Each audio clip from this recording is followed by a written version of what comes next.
what's up? This is JM, host of the Celebrity Grill podcast on iTunes, and you're listening to the Barbecue Central Radio Network. All barbecue and grilling, all the time.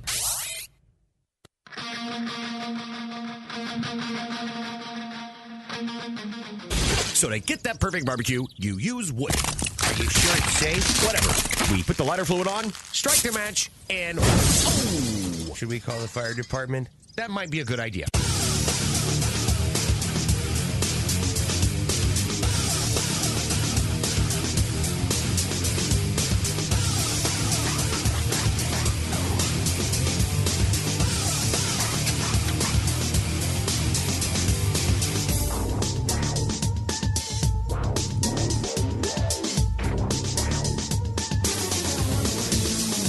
All right, gang, welcome to the Really Big Barbecue Central Show. Oh, yeah, this is a show that talks about all things important in the world of barbecue and grilling, broadcasting live and direct from the Rock and Roll Hall of Fame city of Cleveland, Ohio. It is the barbecue capital of the North Coast, whatever that means to you. I'm your program host, Greg Rempe. Happy to have you aboard here on a Tuesday.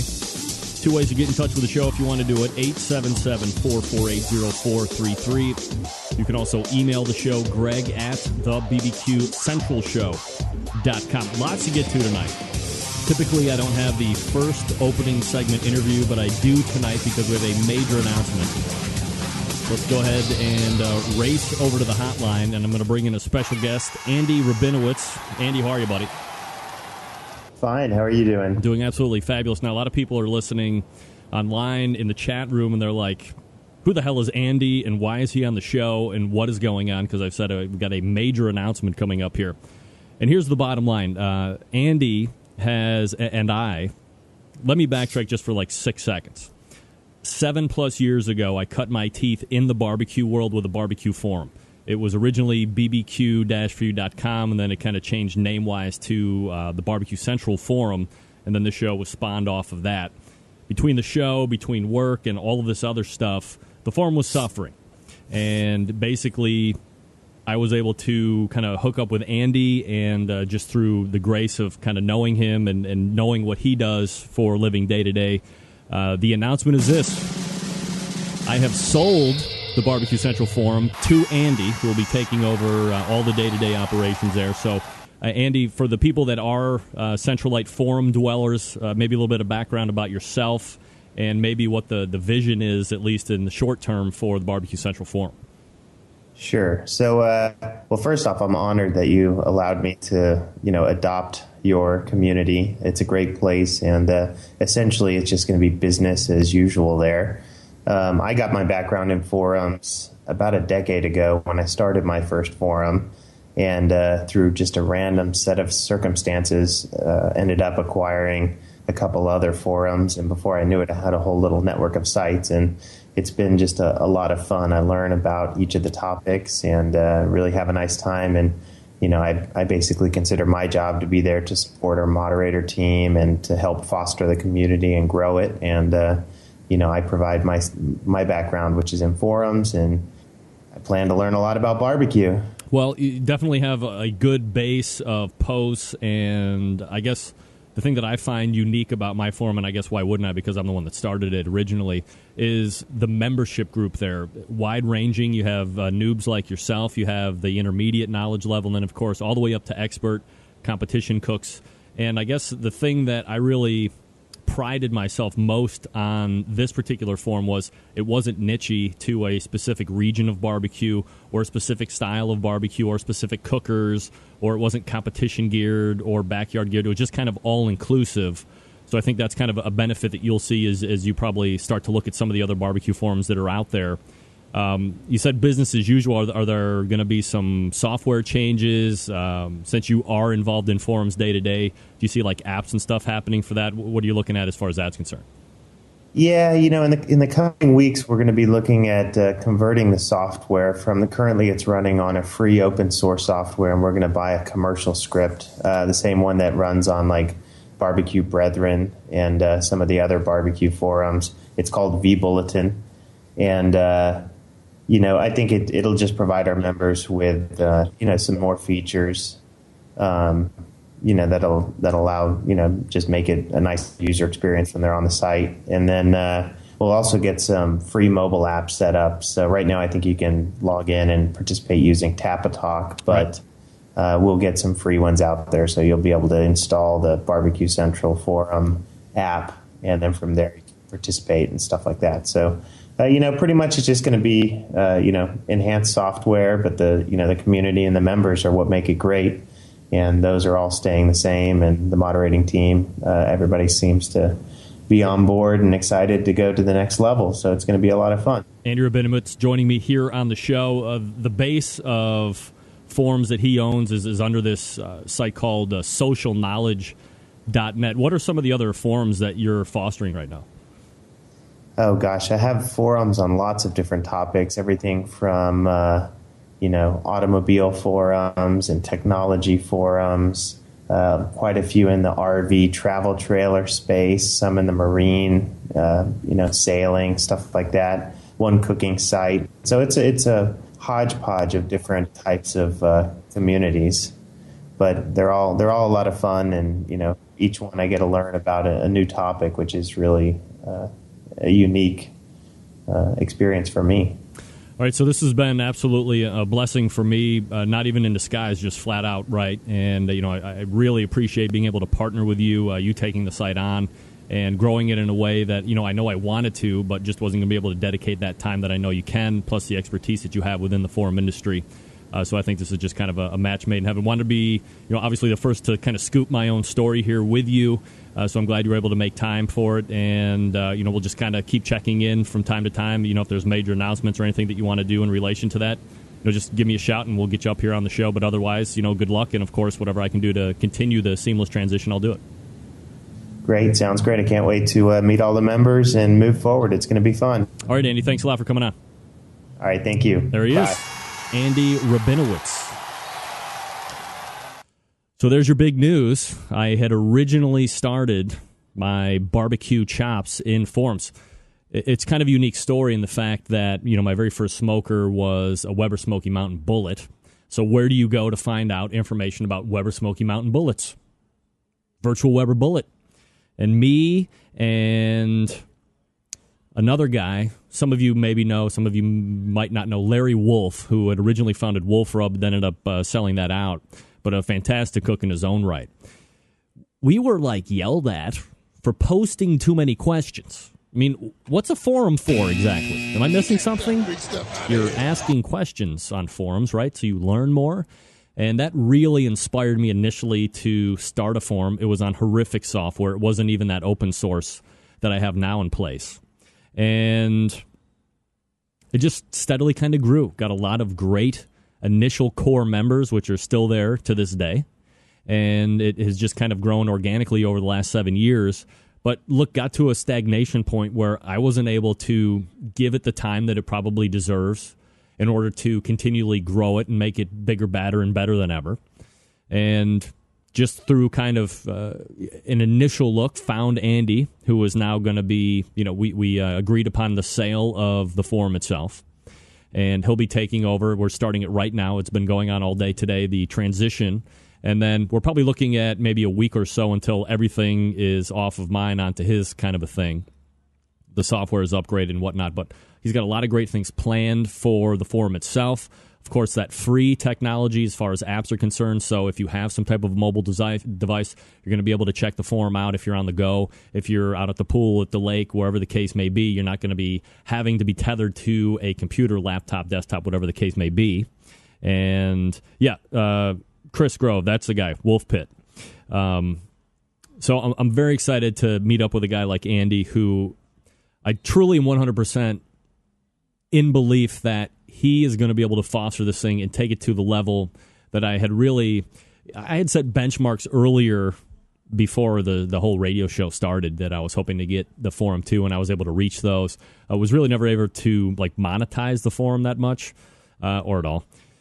But that was a goal, so I know he's got a whole bunch of different models that are set in place for that, so he's going to be able to really grow it and grow the membership and bring in that quality membership that forums need to have, and hopefully it'll kind of be that source to go for all things barbecue and grilling related when it comes to forums.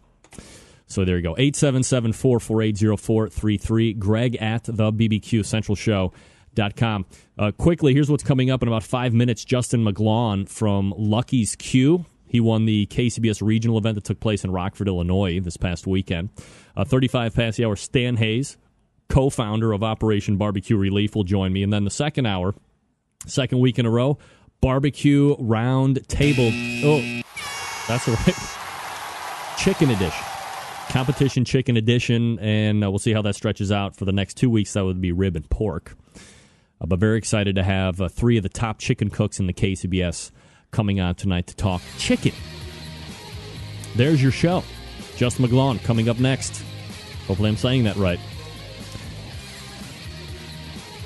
All right, gang, let me talk to you about the longest-running sponsor of the Barbecue Central radio show. By the way, with the selling of the Barbecue Forum, Barbecue Central Forum, that has nothing to do with the radio show. That will continue to stay in its own separate entity. I will still be here reveling in my own talking into a microphone. Relax. I'm here. Look, if you've always been looking for automatic pit temperature control devices, you're doing yourself a disservice and your family and friends a disservice if you're looking anywhere else other than the Barbecue Guru. They are the creators of this technology. They have really honed and fine-tuned it into exactly what you need, especially with the latest and greatest technology. Look, if you're going to be getting an automatic pit temperature control device, you're obviously somebody who is into the tech side of things. So you want to make sure that you're on that cutting edge. They have done it with the CyberQ Wi-Fi unit. Things are Wi-Fi spreading like hot fire all over the place these days. It's hard to go into malls, libraries, a lot of eateries, whether it be sit-down or fast food styles, that don't have Wi-Fi access. Here's the greatest thing ever. Let's say you're out at a sit-down dinner, but you're barbecuing for the next day. You have a big catering gig that you need to do. So you got to get that stuff on early. The CyberQ Wi-Fi is going to allow you to put those meats on, set that pit temperature control, and then it's just going to go ahead and tend it all the way through the cook while you go to that sit-down dinner and you have your smartphone with you. That's right. You can punch up that web browser it's going to launch, have you dial into, and you're going to be able to check the temperature of your pit. You're going to be able to check the internal temperature of 3 different meats at the same time. So maybe you're cooking a little fast, maybe you're cooking a little slow. You can increase, you can decrease that pit temperature to make sure that you're at optimal cooking time no matter what the situation is that you're in. If you have any questions, I urge you with every fiber of my being to call, if you want to, 800-288-GURU, 800-288-GURU, or you can always visit the website, thebbqguru.com. That's thebbqguru.com.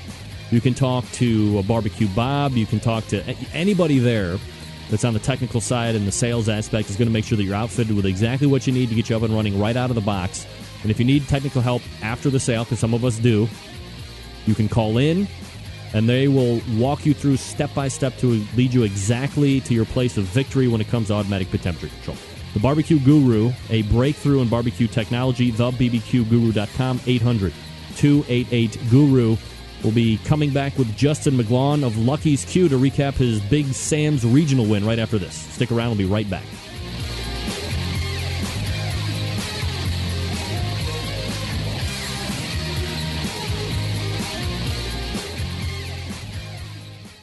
Broadcasting live from the Barbecue Central Radio Network studios in Cleveland, Ohio. You're listening to the Barbecue Central Radio Show. Once again, here's your host, Greg Rempe.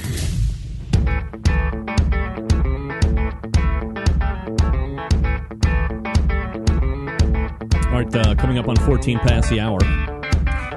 877-448-0433. Greg at thebbqcentralshow.com. Those are the ways to get in touch. Hey, folks, the second of 5 regional rounds for the Sam's Club Tour took place this past weekend. Rockford, Illinois. My first guest tonight won it and assures himself a spot in the finals that takes place in Bentonville, Arkansas on October 13th. Let's go ahead and race over to the hotline. Grab Pitmaster of Lucky's Q Barbecue team, first timer to the show, Justin McGlaun. Justin, how are you, buddy? I'm doing good tonight. Justin, I appreciate you making time out for the show and coming off a really good, I would imagine, high-flying weekend after taking first place there at the Sam's Club regional event. You took place in the the local round initially. But I guess before we get to any of that competition stuff for the people that might not be as familiar with Lucky's Q and how you got in this whole competition scene, a little background about yourself and how you jumped in. We started 3 years ago and did 5 contests the first year. And from then, the second year, we did 15, or 18 actually. Wow. And then this last one was their 12th. How many do you have slated for this year? I think we're right on track with 16 to 18 possibly. All right, so you kind of run that gamut of, you're not doing the 30, 35 plus that, a lot of those teams that are really looking to get KCBS Team of the Year with, but you kind of right in that median, so, right around 20 or so. Have you ever looked at potentially bumping up into that, top tier number of competitions, or is that something that doesn't really interest you and you got other things going on like life and jobs? Yeah, life and jobs does get in the way. Funny how that happens. Yeah, my work is kind of hard. I have to be around certain weekends, so. Can't get out there and do it all the time. Justin McGlaun out talking to me on the show here. Lucky's Q Pitmaster. All right, so for the people that don't know, you took a 4th overall at the American Royal Invitational last year with only 1 grand championship underneath your belt. You took a reserve at that really big Las Vegas competition this spring earlier in the year, and now you have that win in the regional round of the Sam's Club this past weekend. Would you say at all that you perhaps have a knack for coming up big in these style events? A friend of mine told me that too. Yeah, we seem to do well in the bigger contests. Just luck, or do you think that are you making some type of a specific adjustment between the bigger contests and ones that I guess would be perceived as either regional or more local? I think it's quality of meat. We've been buying a lot more, what do you want to say, more racks of ribs, more briskets, searching through more. So are you cooking more meat, or are you cooking like better quality meat? Better quality by far. All right. So this last weekend we went through 18 racks of ribs, I believe. 18 racks of ribs to find the turn-in bones? Yeah, and there was 2 racks that I wanted. So what are you doing with all that food otherwise? Because there's people starving in Japan. I cater on the side, so it gets used up. Gotcha. All right. So now what kind of this is going to be one of my lead-in questions here, but I'll go ahead and ask you right now since you were cooking 18 racks of ribs. What type of a cooker are you using? Not necessarily cooking. I'm going through to get the ones I want to cook. Oh, okay, good. So, and what kind of a cooker are you using? I cook on the stump stretch. Okay. Is that one of the offset styles? No, that's gravity feed. Ah, gotcha. All right. So those are, I've seen those. Very nice cookers. Have you always used the stumps, or is that something you've graduated up into the longer that the competition has gone on? I started on a home-built offset with a WSM. And I wanted to sleep at night. So that seems to be like the whole majority of the thing for guys once they get into it, is sleep all of a sudden becomes some type of a want and a need as they get more and more into the amount of competitions they do during the course of the year.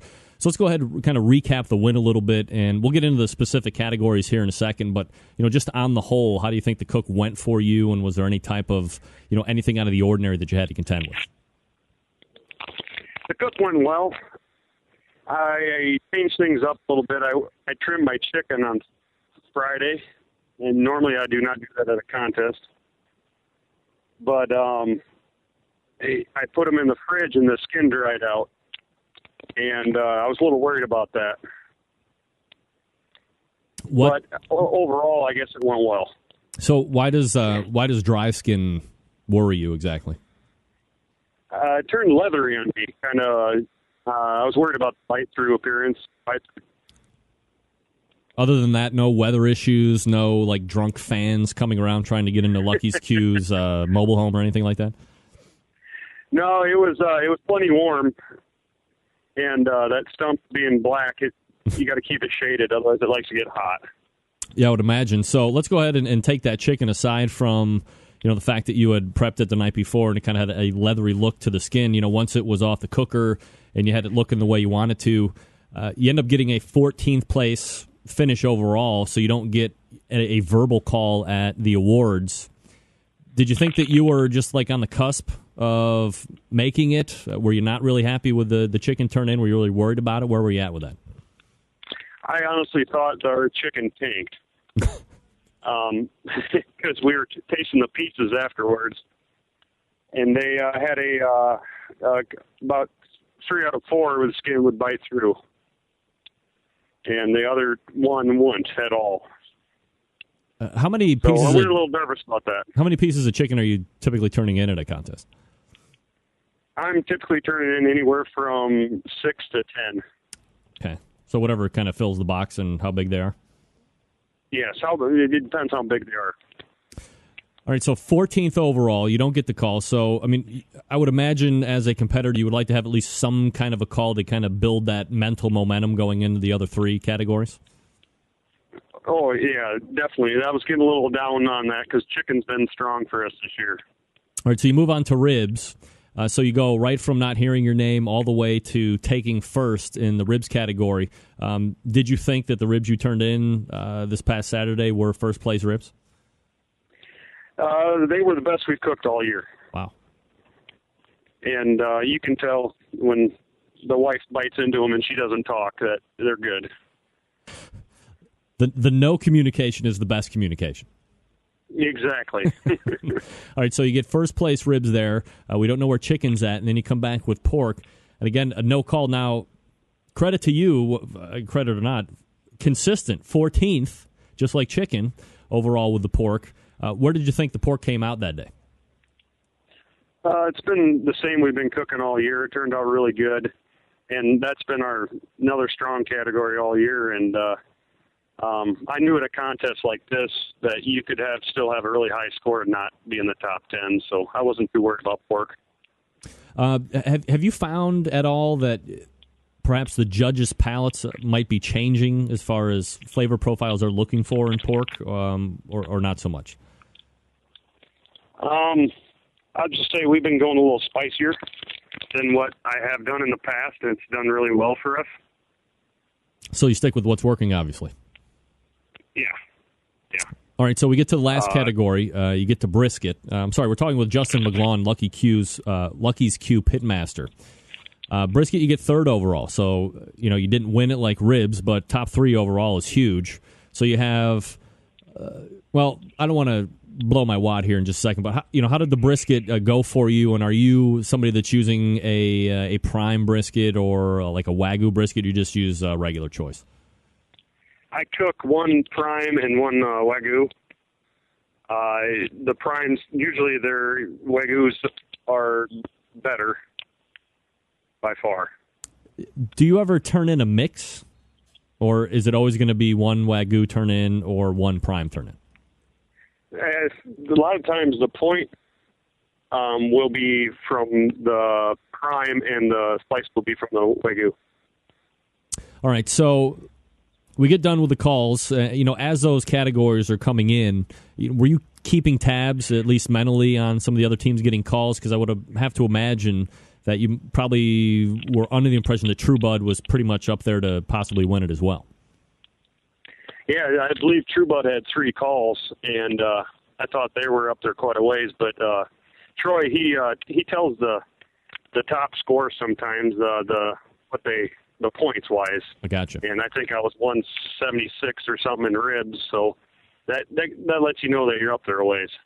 Now, when you have a cook that nets you 2 calls, the first and the third, ribs and brisket respectively, One being obviously that win in the ribs category, and then you have two no calls. As a competitor, do you think that the two no calls are just outside of the top 10 most of the time, or with this kind of talent at an event like this, do you think that you just tanked off altogether and you might be sucking hind tit? That's what worried me at this contest, because you can't slack off at all, and I guess if you got a low category, and that could cost you the contest, I guess. So when your name is called overall grand champion, what are the emotions like for you guys? It was crazy. My wife looked at me and she punched me in the stomach twice, I think. And, thanks. Yeah, it was crazy. It was still hasn't set in, I don't think. Now let me ask you this: we're talking with Justin McGlaun from Lucky's Q barbecue team.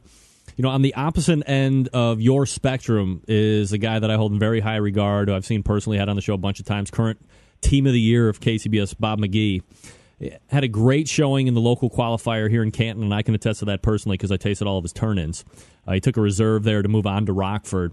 And then one of the worst things that can happen to a team at a contest, you miss that turn-in window, which is what happened to them. The brisket gets DQ'd, effectively eliminating their chances of making a top 10 move to the finals. And they didn't have the best cook when you look at results, but who knows where that brisket would have scored. Has missing a turn-in window ever happened to you guys at a competition? And how does that happen? It's funny that you say that, because this weekend we were the closest we've ever been. I think we had maybe 45 seconds left for I think it was pork turn-in, and that for me is too close for comfort. I know other people like to push closer, not me. So, for the people that don't know, you have 5 minutes ahead of the top of the hour, 5 minutes past. I guess once you have everything, is it just come down to splitting the proverbial hairs to potentially be late like that? It is the matter of appearance to me.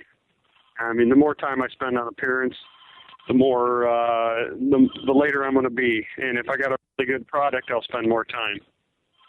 All right, so you're moving on to the finals in Bentonville, now roughly 2 months out from now. How many events do you have planned in between now and then? We have probably 4, I think. 4? All right. Yeah. Justin McGlaun joining me here on the show. Would you prefer to have the finals sooner rather than later, or is there really no momentum that one can build from one contest to the next like this? I would like it to be this weekend. I'm cooking really well right now. I don't know if it's just the time of year or everything like that, but it seems like later in the fall you get kind of burned out maybe. Plus, a lot of other big events going on in October. It must be local media trying to get a hold of you, right? Yeah, I got a phone ringing on me. Must be local Channel 3 trying to get you for an interview. They heard you on the Barbecue Central radio show. Actually, I'm on call for my job right now, and they're trying to get a hold of me for something. Oh, do we need to cut short so you can get that?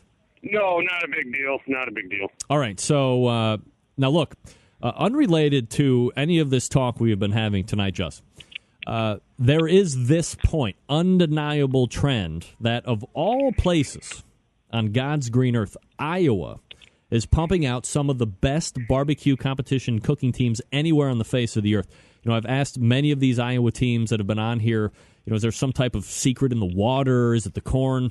Perhaps maybe you can finally shed some light on what is going on in the world of competition barbecue in Iowa.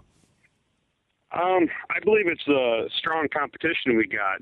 Everyone's striving to beat each other and take a step up above the other person. And plus, there's some good classes here in Iowa. Brian and Joe put on a really good class this spring and a couple other ones. And it's just the competition, I believe.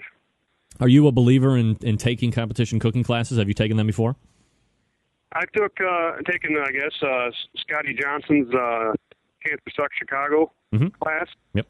And I took Joe and Ryan's corn-fed cooking class because they're good friends of mine. So, got to support your buddies. Where are you going to be at next, Yeah. Justin? Where are you going to be competing at next? Well, this weekend we're going to Rochester, Minnesota, and we're going to go compete against pretty much the same type of group we had in Rockford. So we'll see how that turns out. Well, I don't know how big of a fan of the show you are, Justin, but you would happen to know from anybody else that's been on the show previous to going into competing for the weekend upcoming. We might as well pretty much chalk this one up as another grand championship. People show up here on the show, they win automatically the following weekend. I can't explain it myself. It's the show karma, so you now have it. It attaches to you going on. So it should just be a walk in the park. But look, it's going to be. Yeah, no doubt. Justin McGlaun is the pitmaster of Lucky's Q. They are moving on to the final round of the Sam's Club Tour this October after winning the regional qualifier this past weekend in Rockford, Illinois. And you can check them out if you're in Rochester, Minnesota this upcoming weekend. Justin, appreciate the time tonight. Thanks for doing it. All right, thanks, Greg. You got it. There he is, Justin McGlaun. Lucky's Q. Now go ahead and call work. Don't get in trouble. Don't get in trouble on my account. Look, I mean, really, what is going on? And if we're all being honest with each other, when was the last time in the last 3 or 4 years that you heard Iowa being a barbecue hotbed? I don't know. All right, quick note. If you missed it, this past Thursday, I was a guest on the Sam Livecast. A lot of you people hate Sam. I like Sam. And we talked about, and here's why you want to go back and watch the show. One, because I'm on it right about 20 minutes in. And we talked some Grilling 101. We talk about some chimney starters, a lot of stuff that we already know about, right? And then we got into a few other items.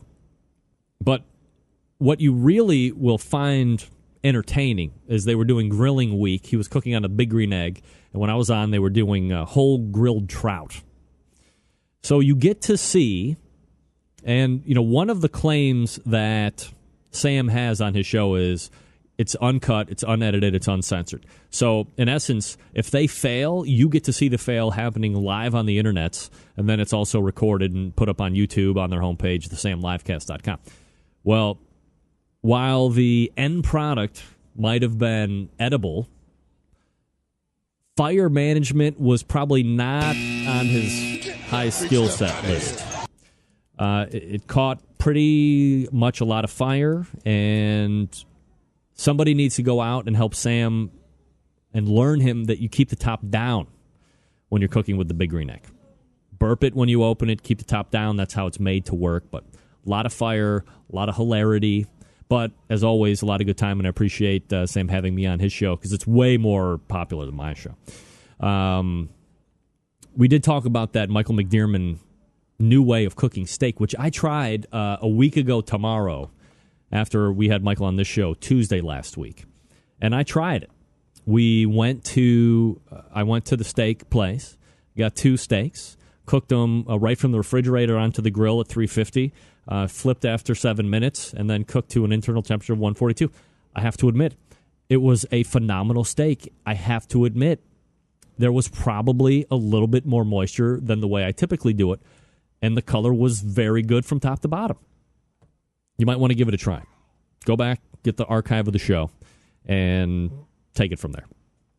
Patio Daddio, if you didn't hear it, I sold the Barbecue Central Forum. I know Patio Daddy is going to like that specifically. Anyway, I also want to mention that freaking Three Eyes Barbecue team won their 7th Grand Championship this past weekend. So they're automatically into the Jack Daniels this year. I mean, if there's a hotter team in competition barbecue right now, I don't know who it is. It's got to be them. And only them. Bottle it, whatever it is, guys. Bottle it. Dial it. That's what Pitbull says. Look, as many of you know, I also have a pellet cooker. Finally got one from the Grilla folks. And the first thing I thought of was Barbecuer's Delight. Why? Widely considered to be the pellet resource for pellet-fired cookers. For cookers that aren't pellet-fired, I do have a kettle grill. I do have gas grills. I do have Weber Smoky Mountain cookers. If I don't want to use chunks in the Weber Smoky Mountain or in the kettle, I'll get a cast iron pot, which is an option that you can buy at Barbecuers Delight, and I'll put about 2/3 of a cup of wood pellets in there, and then I'll put it in the Weber Smoky Mountain, or I'll put it in the kettle grill, and I'll get my smoke that way.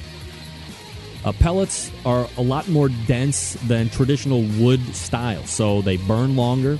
That smoke is more intense, and it really gives you that intense smoke flavor that you're looking for. However, when it's consuming, when it's burning down, it's almost like 99% efficient. It's so dry, it leaves so little ash that you can use a whole bunch of it and not have all of this huge amount of ash that you would normally see from charcoal briquettes or the traditional wood bricks and blocks and stuff like that. Really the way to go. And since these things have been processed from sawdust by pressure, which generates heat, any contaminants present in the wood are eliminated. This produces a sterile smoking wood product of consistent quality, and since pellets are easy to use and you don't have to soak them in water prior to use, they're easy to blend for wood flavors, and you can mix and match consistent flavors all the way around every single time. So, here's what you want to do. You go to Barbecuers Delight, bbqrsdelight.com, and you get some flavor packs. You get 20-pound bags, you get 40-pound bags. If you want to order by the pallet, just send Candy an email. She will hook you up. But you got to get the Barbecuers Delight wood pellets, the only brand of pellets that I endorse on this show right now. BBQRS Delight. That's bbqrsdelight.com. And we will come back with Stan Hayes. We're going to be talking some Operation BBQ Relief. They're up for a Classy Award. Classy. Like this show. You are listening to the Barbecue Central Show right here on the Barbecue Central Radio Networks.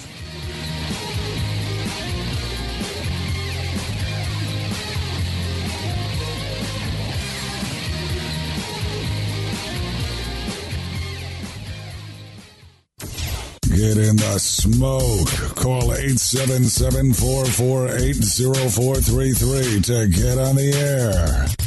Now, here's your host, Greg Rempe. Big B, Moonshine Band, Suburban Noise Records. All right, coming back in, 37 past the hour. 877-448-0433. Greg at thebbqcentralshow.com. Those are the two ways to get in touch with me if you want to do it. Thanks again to Justin McGlaun from Lucky's Q, talking about the Rockford event this past week. All right, my next guest, one of the co-founders of Operation BBQ Relief. They are an organization that is there to help feed people in need when natural disasters hit across the country. They have recently won a portion of leading up to a potential victory of a Classy Award for their efforts. And here to talk a bit about it and their work and their vision, co-founder Stan Hayes joining me here on the show. Stan, how are you, buddy? I'm doing good, Greg. Can you hear me? I can absolutely hear you. And Stan, I appreciate you making time for the show here tonight. Maybe before we actually get into the barbecue relief website and stuff, a little background about yourself and your relationship with barbecue. Well, I have been a backyard barbecue guy, for years. And probably about 5 years ago, decided to go out and see what it was like to compete. Went out with a good friend of mine, Jeff Stith, and sort of was his pit helper for a while. And that turned into, one or two times turned into about 3 years of going out and helping them when I could. Last year, my wife and I decided to start our own team, County Line Smokers. And we did 7 contests last year. And then we've done, I think, 5 so far this year. And it's a family affair for us. The kids come out and the kids do the kids' cues and everything. And so, that's how I really got involved. Barbecue was, I never knew I wanted to compete until I went to a competition. So from there, it's just grown. Got to meet some great people out there. And, like everybody says that's out there, barbecue's a huge family. And we're out there having a great time. Stan Hayes joining me here on the show, co-founder Operation BBQ Relief, the website. Spell it out, Operation, then BBQ and Relief.org if you want to check that out. Stan, what sparked the forming of Operation BBQ Relief? My wife says I never give her any credit for anything, so I have to say that the morning after the Joplin tornado hit, it was a Monday. It hit on Sunday afternoon. Monday morning, as I was getting ready to head to the office, my wife got up, and she's not a morning person, said, "You got to do something." I was like, "What do you mean?" She goes, "You got to go to Joplin. You got to get the guys and go do something." And I was thinking that, but I didn't know what. And so as I started driving to the office, I called Jeff Stith and said, "Hey, what do you think?" And he's like, "I'm thinking the exact same thing." And so we just sort of divided. I said, "I will find a place to get set up and, start working logistics, and you find us some food to cook and get the word out to the barbecue community. We're going, and let's go do this." And that's really what started it. It was an idea thrown on Facebook, made some phone calls, got some meat, got some promises, and got some people that said they would go. And we thought maybe in a week we would serve, 5,000-6,000 meals. And it just sort of mushroomed and out of control almost, to the point where we served 5,000 our first full lunch that Wednesday after we were, after we arrived. Did you, after the Joplin event, did you think that this was going to be turning into something that would be a long-term, or did you think it was just going to be kind of a one-off thing? No, actually, we thought before we even left Joplin, we started making plans to solidify this into a nonprofit.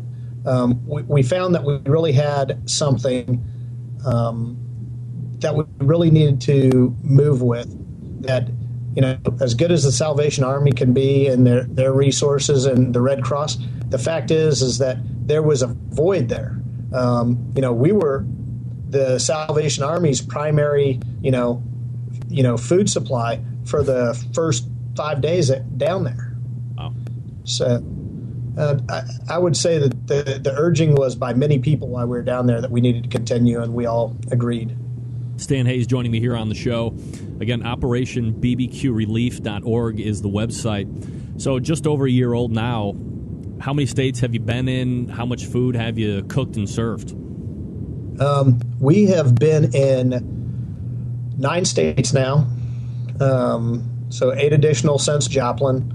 We have done somewhere around 154 to 155,000 meals. I was trying to go through everything today, putting together sort of the rundown.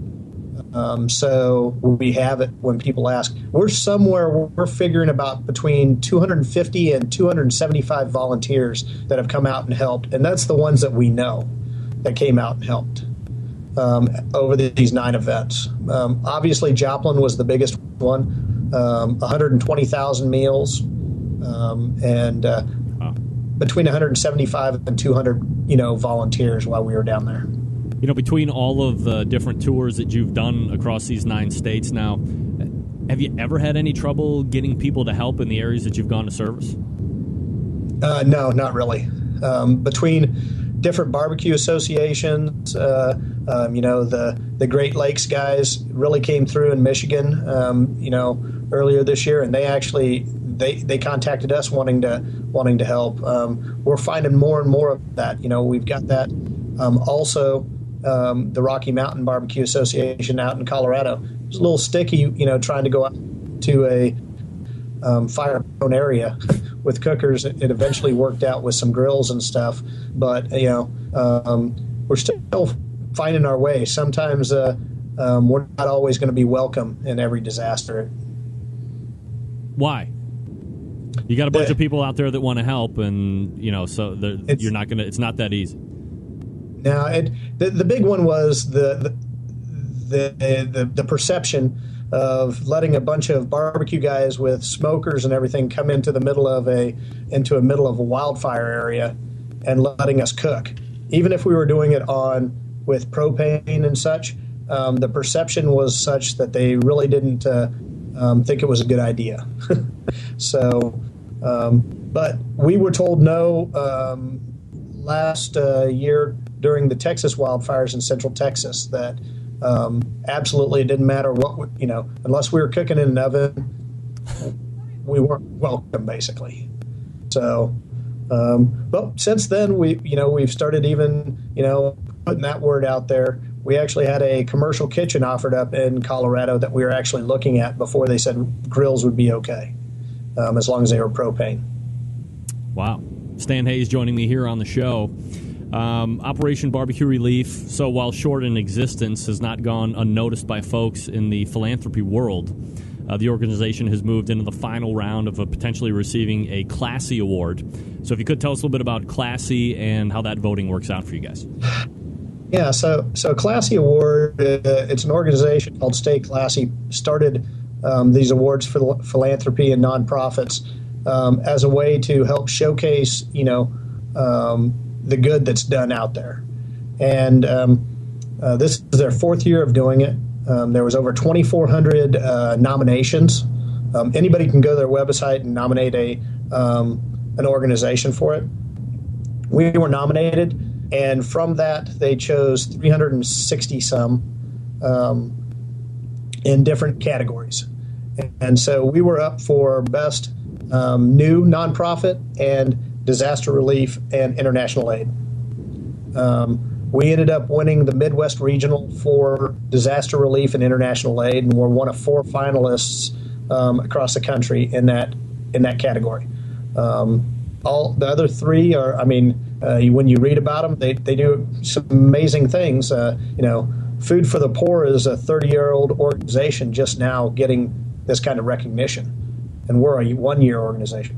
They've raised $900 million in 30 years. We might have raised $40,000 if you include the donations of food and goods that we've received.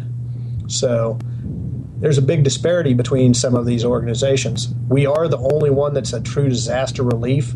The other 3 are more international aid organizations. So, on the whole, let's look into the future. Let's say you win this. How big of a deal would it be for that for the organization to win this Classy Award? I think it just shows, first of all, that the barbecue community, has come together and has done something amazing. It's not us. It's not me, Jeff, or Will, the co-founders. It's the volunteers that have made this organization great. And so in 1 year, we've been able to do that. We're hoping with, additional media attention and some of the benefits from being out there and hopefully winning it, we'll get more volunteers, more people to go to our website and sign up to volunteer, and obviously more financial gifts, getting hopefully into the larger grants and things like that can help the organization grow. We are the only organization, of the 4 that does not have an employee. That is 100% volunteer-based. And, it's something that I know we're all proud of, that we're able to do what we've done from that. Stan Hayes joining me here on the show. Operation BBQ Relief.org is the website. Like any good foundation, you establish yourself, you look to grow, and part of that putting a board in place. And we talk about a certain board on this show from time to time. But I understand that Operation BBQ Relief has recently named a board. And can you give us any info inside of that? And what do you think a board should do in order to be successful and like a cohesive unit? First off, we went out and we selected people and appointed people to the board based upon their willingness to be involved, and some of that is the past performance. That they've been involved since Joplin. Some of them are new guys that came along that just have an expertise in an area. So, for instance, Shane Petzold of Moo Cow Barbecue competition team is the president of the board. Mark Matthews is the vice president. He's with Funny Farm Barbecue. Not every one of these guys is on a barbecue team, but I think I put them down there. I think there's only a couple that really you can't put back. maybe just one, to a barbecue team. As far as a cohesive group and what they should do, we're trying to give this group autonomy to let Jeff, Will, and I do a little bit more of, specialized project type stuff. I'd like to work more on the fundraising and the grant side, looking for larger opportunities, and let these guys run the day-to-day, operations of the organization and start building, some team, some camaraderie in that group to continue on the mission that we've started here, and really, take from 3 people to 11 people and be able to expand that work that we've done in such a short amount of time. Stan Hayes joining me here on the show. Stan, we got like a minute and a half left, so kind of a tight question for the answer that could probably be. But looking forward to your year plus in, where do you see Operation BBQ Relief in 5 years? Where would you like to see it? I'd like to see in 5 years. I'd like to see that we do have a staff person or 2 in place to be able to do some of the little work that we're all doing today. I would like to see that we're financially stable enough that, every time a disaster occurs, it's not we're relying on the money from coming in to be able to respond. Mm-hmm. We're just helping backfill the money that we spend as we go out. Right now, every disaster we do, we're reliant on people giving at the time, because as a small organization, we don't have these big bank accounts built up of any kind of money. And so that's where I hope we're at. I hope that we don't have to turn something down because we don't have the money or we don't have the resources. Right now, we're probably more selective than we will be in 5 years. Hopefully in 5 years, we're able to do more. Stan Hayes is one of the co-founders of Operation BBQ Relief. Again, the website, operationbbqrelief.org. Stan, appreciate you coming on tonight and talking about it, and good luck with those classy awards. And we'll do it again soon. Thank you, Greg. You got it. There he is, Stan Hayes, co-founder, operationbbqrelief.org. Like some of the people were saying in the chat room, if it's this isn't an organization that you're helping out, I mean, it's barbecue related, and they're really doing the work of the good. So, if you have some extra funds, you like to help their bank account out, I would suggest doing that, operationbbqrelief.org. All right, gang, great news. With the $17 billion that I got from the sale of the Barbecue Central Forum. Just kidding. Get that big stuff out of here. But I did make an undisclosed amount of money, numbering in the tens of dollars. Where is the first stop for me? Not jewelry guy. I mean, a little bit, Got my grandfather's ring, got the wedding ring, got the Italian gold chain to rep out the, So where did I go? You're damn right. I went to Stephen DeFranco Jewelers. Somebody's getting a new watch. Me. Another Bolova. No. Nay, I said. It is a Bolova, but it's not the Accutron, the top of the line that I already have. This is going to be a Precisionist watch. I will have it on display next week. Here's the great thing about dealing with Steve. So the prices are great. Between the retail or what normal people would pay for the Precisionist watch and my Accutron watch, I will now have 2 prices for less than the price of one. So that's number one. The savings are fantastic. You're dealing with a guy who's into barbecue and grilling, who supports this show. Emmy Award-winning producers of barbecue TV shows have already done business with Steve DeFranco. Members of the chat room have already done business with Steve DeFranco. I am now on my second watch from Steve, but here's the great thing. Steve can actually pimp the watch out a little bit more, and I'm going to be able to show it to you, but let me try and verbally explain to you the succulence that I'll be enjoying starting tomorrow. The watch is all titanium. It's nice and shiny. But it's kind of a squarish head, and then in the top right, the top left, bottom right, and the bottom left, there's these lugs that have, indents into them. So you could be like any other stupid jewelry store on the face of the earth and just sell that watch out. I've seen it in the big box stores all over the place. But Steve takes the time and the care to set himself apart. How? He's got an in-house customizing lady that is going to go in and paint the inside of those lugs the same color as the red on the second hand and on the hour switches on the face. Completely customizing this watch. You can do it to any color. He's that versatile. Look, do yourself a favor. Visit the website, StephenDeFranco.com, or call him, 440-943-2700, and say, hey, Steve, I want the same watch that Rempy got. I want the same red lugs, and I want the same $325 or whatever price it is that he got. Well off what the normal schmucks would pay.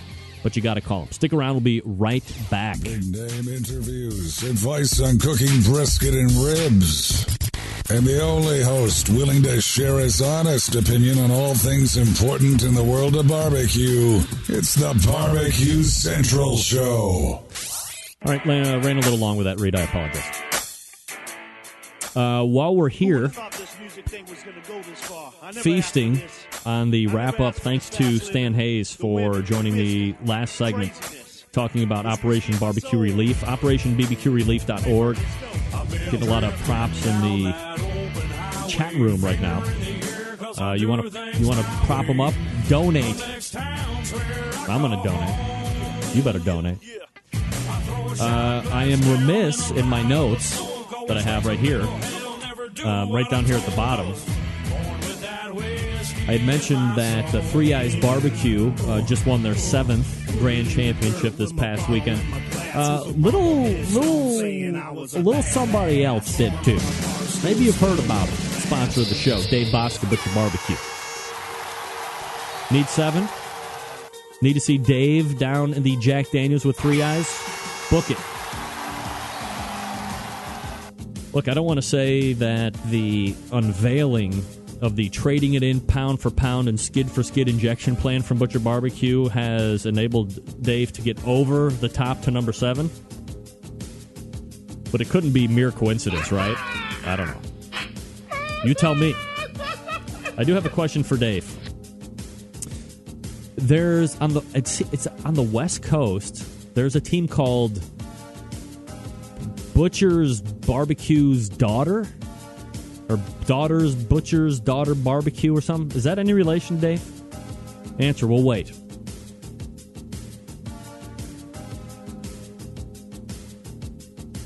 Because I see that name, Butcher's Daughter Barbecue or something like that. I mean, there's no way that it's not related.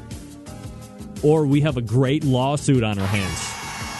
I will represent you, Dave, otherwise. I will represent you, I swear. What? There's no relation? You know what I'm talking about, right? Now I got to go right to the frickin' site. Damn it. Look at this.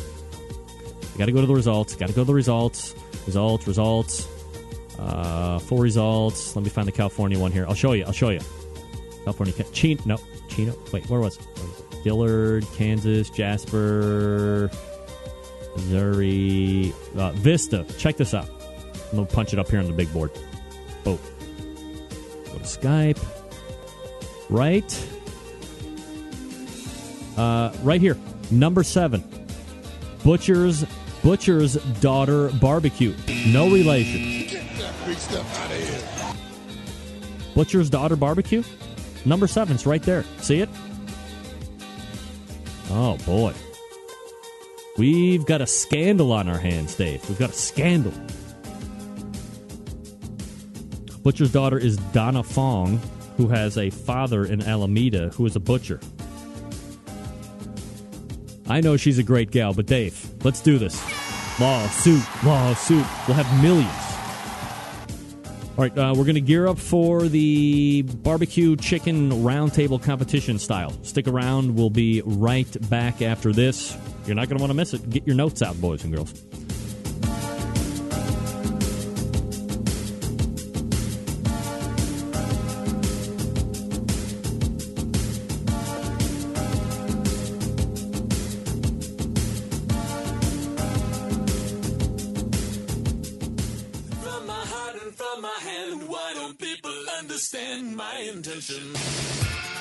Happy to have you aboard here for the Really Big Barbecue Show. We cook because we have to, and we grill because we want to. Fine. How's it going? You have a great show. I'm a big fan. So what seems to be the problem here? This man looks like he's dead, and he's in the crackle. Charbono! It's all about the Charbono, dude! Succulent fish. What? He ate 54 wieners. Now listen, Lavernius, shake a face. I'm shaking like a dog shit peach seeds. You could use it to fight off creeping marauders looking to take your steaks off your grills. I just like being anywhere with Junior, Senior, and Diva. Sounds like a whole other type of movie. Wow, yeah, really. Keep it hot, keep it clean, keep it lubricated. We have top men working on it right now. Top men. All right, folks, just like that, we're in the second hour. Holy crapoly. Great first hour. If you missed it, you're going to have to go back and get it on podcast. It will be back. Don't forget, we have a new feed for the Internet's podcast. New feed. It's a lot better. All win it with the sale of the form. Don't worry about it. I won't bore you if you don't bore me. All right, look. Last week, we did the brisket round table. This week, we attempt to cover chicken with three of the best chicken cooks in the country via KCBS. Joining me tonight, Bob Roberts from Two Old Men and a Grill, Dennis Keck from Four Smokin' Butts, and Dan McGrath, recently coronated to go down to Jack Daniels with their 7th Grand Championship this year. Guys, appreciate you joining me here tonight. Before we get into the chicken cook whatnot, why don't we go ahead around the table? We'll start with Bob and find out exactly what everybody is cooking on. Bob, go ahead. Yeah, we cook on a Stumps stretch smoker. Stump Stretch, so that's two people during the show that use stretch smokers. The guy from Lucky's Q uses a stretch smoker as well. You like that smoker a lot, Bob? I love it. I've got 3 of them, so yeah, must like them. I really like them. Absolutely. Dan, what are you cooking on? We're cooking on a backwoods. Solely a backwoods, or a number of them? Yeah, a number of them. We prefer our Fat Boy. We also have a competitor, and we have a party. But we use the competitor mostly. All right, and rounding out the cooker question, Dennis, what are you cooking on? We're actually cooking on a Rebel smoker. It's a new smoker out of St. Louis market area. Yes, now I've heard about that. How are you liking the smoker? Well, let's put it this way. We started using the smoker about 14 weeks ago, and we're here tonight. Now, what were you using prior? We were actually using a backwoods 2 years ago. We went to a spice wine, and then we found this Rebel seemed to really do a good job, so we went to. All right, now, and you're cooking everything on that Rebel? Actually, we are. We're cooking all 4 meat categories on there, starting at 4 in the morning, and 2 of the categories are coming off around 9, 10 o'clock, and the rest of it all goes on right at that time. All right, so before we get into some of that prep stuff that we're going to be talking about with chicken tonight, Dennis, let me go back with you. Do you use any type of an automatic pit temperature control device at all? We do use the Guru on there. All right. Do you have the new CyberQ Wi-Fi by chance? No, we're not that high. We're not that sci-fi Wi-Fi yet, but we use the Guru. All right, Dan, you guys using any type of auto pit? Yeah, we use the Barbecue Guru, and we do have the Wi-Fi. That's actually our sponsor. Wow. Awesome. Oddly enough, sponsor of mine, too. Bob, you using any type of automatic pit temperature control device? Oh, yes, we use the Guru. CyberQ Wi-Fi, Bob? No, we're not that advanced, but I can figure out the Guru. Well, hey, I mean, as long as all 3 of my panel members, unannounced to me, are using a show sponsor, then we're all happy and as pigs and shit. All right, so let's go ahead. Let me ask this potentially controversial question, then we'll get into some of the prep stuff. We'll start with Dan McGrath here. Dan, do you have anything against allowing propane gas cookers or electric cookers into competitions at this point? I do not, actually, personally. I do not. Whatever cooker you use, you have to become proficient with it. So if you can get the same results I can get on propane, then more power to you. Dennis, what about you? Just diddle that answer. Easy enough. For that, I mean, Bob? No, I'm feel the same way. As bring what you can cook on. If you can beat me, fine. Dennis, let me ask you this. Given the fact that there are pellet cookers out there where you can pick a temperature and the auger system is going to feed it and keep it at that temperature, you have these barbecue guru units. Why do you think that KCBS remains, and the membership to a whole remains archaic and not letting in the other cookers in? Politics. I'm not really sure, but I feel it should be allowed. Dan, you got to know your smoker. You got to know it. Dan, do you have any thought on why we're not letting everybody in at this point? I would probably say it's steeped in history. Traditional barbecue is always cooked over wood and fire and coal, so probably has something along those lines to do for them. Bob, do you have a thought on that as well before we go on to the prep cook? Well, I would think it would be from the history of the cooking the barbecue and trying to keep it, old-fashioned as much as they could. All right, so here we go. We'll go ahead and we'll start getting into the prep stuff here, and I have each one of your pictures that I have famously stolen off of Google Images here, so I'll try and put them up as you guys are talking. Dennis, we'll start with you, and this is prep stuff, pre-cook events. Do you have a particular brand of chicken that you're using, or do you just go to the big box store or the grocery store and kind of grab whatever's there? No, we actually use Springer Mountain Farms, and we find that chicken is very consistent, very nice. And Dan, what about you guys? We actually grow our own chickens. Dan Hickson has a big chicken farm out in the back of his house. No, I'm just kidding.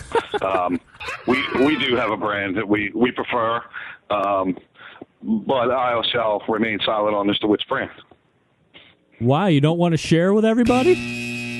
No. It's not like you guys just won your 7th grand championship. You're going to the Jack Daniels this year or anything like that. Yeah, indeed. Actually, it's not so much as a brand as a type of chicken that we prefer to use. So, Dennis, let me go back to you real quick. Is the brand that you're using, is that like an organic thing, or not really have anything to do with that? No, it's totally organic. Same way as a Smart Chicken. I mean, it's organic chicken, so it's a good chicken. It's just a good product. All right, Dan, is your chicken like organic and no hormones or anything like that? Yeah, hormone-free, free-range chicken. All right, and then we'll go to Bob. Do you prefer, or do you have a particular chicken purveyor that you're going to grab your chicken thighs? Oh, yes, we prefer the Smart Chicken. Smart Chicken. All right, so I've never heard of the Smart Chicken. Is this something that has been around and a lot of the competitors are familiar with that? Well, in my area, there's quite a few using it now. Harris Teeter carries it, but we order it directly from the factory, and they ship it to us. But it's an air-chilled, hormone-free, organic chicken. All right, so, I mean, I would imagine, given the time that you guys have had into competition barbecue, and Bob, let me go back to you since I just ended with you. Was there a time when you used some other type of chicken, or has it always been this kind? No, we used to go to Walmart and Sam's and pick up Tyson's, and back then we cook them on grills and just crisping up the skin. But now we got to work on that bite-through skin, and these have just snow white skin on them that are thin, and we don't have any problem with our bite-through skin. Dan, were you guys using local run-of-the-mill chicken at some point too? Yeah, we were. We had started. We used to use Purdue, and we made the switch. And just like your last guest said, the thin white skin, it makes the difference. And Dennis, when you first started, were you using Purdue chicken or some run of the mill, or has it always been the brand that you've been using? No, we used in our area Schnucks here. We used Purdue. We used Walmart. We used everywhere. We'd go to 2 or 3 different grocery stores and got tired of it. Yeah, I would imagine that's a little bit of running around. All right, let me ask this one question here before we go to our first race, and then we'll have a long stretch of pre-cooked talk. Dennis, we'll stay with you since you just answered the last question. Have you only ever cooked thighs in competitions, or have you ever tried anything else in the past? Actually, we used legs at one point. We used legs and thighs. We came across, when we were cooking regular chicken, we did cook legs and thighs. We turned in 6 legs and 6 thighs and got a first place with it. It's never happened again, but it was some small chicken, but it was really good. Is it something that you had tried to replicate after that particular event when you did so well and it just didn't work out for you again? It's a matter of finding 6 legs and 6 thighs that will lay out flat in the box. I would imagine that could be an issue. Dan, has it always been thighs for? Well, this is going to rhyme. Has it always been thighs for 3 eyes? No, we have tried everything from lollipops to breasts to wings to everything. So, and then with the Jack coming up, you're going to have to do white and dark. So. And Bob, have you always used thighs in competition, or have you switched it up from time to time? Well, we've always used thighs except one time, and that was last year at the Jack. And we had to cook that breast, and boy, was that a mistake. All right, so evidently that didn't turn out too well for you, but we'll go ahead and let me have you guys refresh your drinks real quick and give me a couple minutes here and read for a sponsor. And we'll come back for the rest of the prep, and we'll work into the cook as well. Folks, I just mentioned him. Dave Bosca, Butcher Barbecue, just won his 7th grand. And he will be going down to the Jack Daniels as well. And I mentioned it also at the end of the first hour. Look, no other injection sauce rub maker is doing this in the marketplace right now. He's trying to not only satisfy his current customers, he's also trying to satisfy his competitors' customers as well. What do I mean by that? Well, perhaps you have bought another injection that hasn't worked out for you. You've seen your scores drop week after week. And now it's just sitting around collecting dust, probably never to be used again. What are you going to do? Well, before Dave came around, you're going to do nothing. You're just going to sit there and collect dust. Now you can trade it in pound for pound. All you have to do is go to butcherbbq.com and click the trade-in link. Once you get there, you fill out the form, you print it off, you seal up and trade, and mail it to Dave. He will send you back Butcher's barbecue beef or pork or prime injection. Look, we all do it. Let's be honest. We spend money only to find out that the product is bad. Now the wife is pissed because you could have taken her out on the town instead of buying that stupid injection that isn't going to work. How many times have you been in that situation? You spend that money on a product when you realize that it isn't great. You're now in this pickle. You won't use it again, but it's too expensive to throw out. In the past, you were screwed, let's be honest. But not with a new trade-in program at Butcher Barbecue. Butchers will match it pound for pound. You have nothing to lose, only great products to gain, and they have been time-tested by many award-winning barbecue cooks. You know, like Dave Bosca from Butcher Barbecue. He wins with his stuff. Butchers will honor any commercially made product along with its partial or complete label. Now, there is a limit to 5 pounds per item per household. All products will be weighed at the time of arrival, and that amount is final, deemed by Dave himself. If you have any questions, you can contact Dave directly via the Butcher Barbecue website, which is butcherbbq.com. The trade-in program, it's happening right now at butcherbbq.com. It's just one more way for you to trust your butcher, and you want to take advantage of that while you can. Come back with more preparatory chicken cook with the panel, Bob Roberts, Dan McGrath, and Dennis Keck. Right after this, stick around. We'll be back in 10 seconds. Swear to God.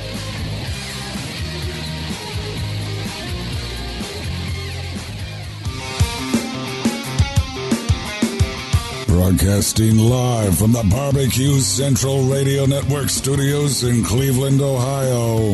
You're listening to the Barbecue Central Radio Show. Once again, here's your host, Greg Rempe. All right, coming back just 13 past the hour. Bob Roberts, Dave McGrath, Dennis Keck joining me here for the Competition Chicken Round Table. You guys, appreciate you hanging with me through the break here. We'll go back to Dan here with this question. You know, when you look at the chicken, Dan, and obviously everybody here, 2 years ago when I did the show, not everybody had their own stable of private chicken where they were going. A lot of people were still going to, Sam's Club and all this other stuff. But, when you're looking at the chicken for the people that just might be looking to get into competition, and if you can harken back to those days, what in particular were you looking for in those thighs or those legs or those breasts or whatever? What was I looking for, or what am I looking for now? Well, either or, I guess, if you're still looking. Okay. I guess when I first started, I used to look for big thighs. I felt that big thighs meant juicy meat, and then I could render the fat out better. Now I actually look for a smaller thigh. I look for uniform size. I make sure that there's no bruising on the skin that's visible or anything, and pieces that the skin actually covers the whole piece of the thigh. So if I choose to trim it, I'll have skin there. Dennis, what are you looking for in chicken? What do you like? When our chicken comes in, we like to see uniform size again.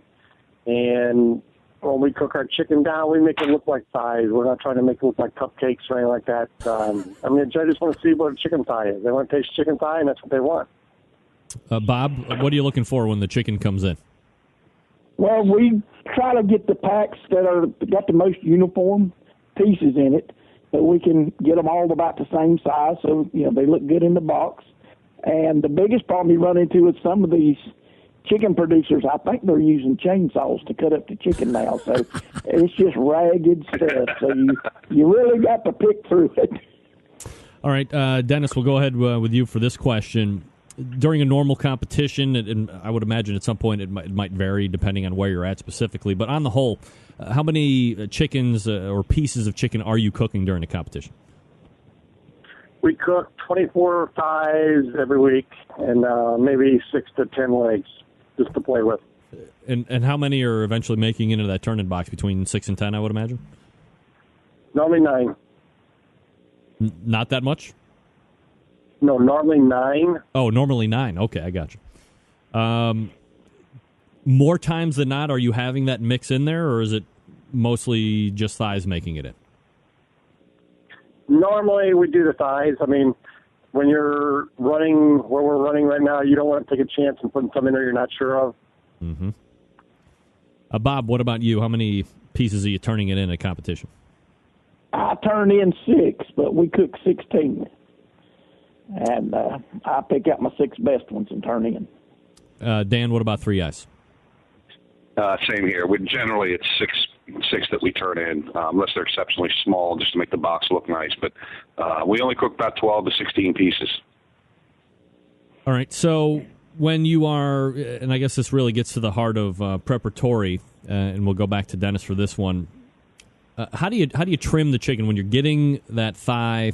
And I don't even know if you're really doing any type of processing with the legs, but if you are, certainly like some insight to there. But as far as the thighs are concerned, everybody has a little bit different spin on how they're getting their thighs ready before they go into the cooker. How are you trimming it up?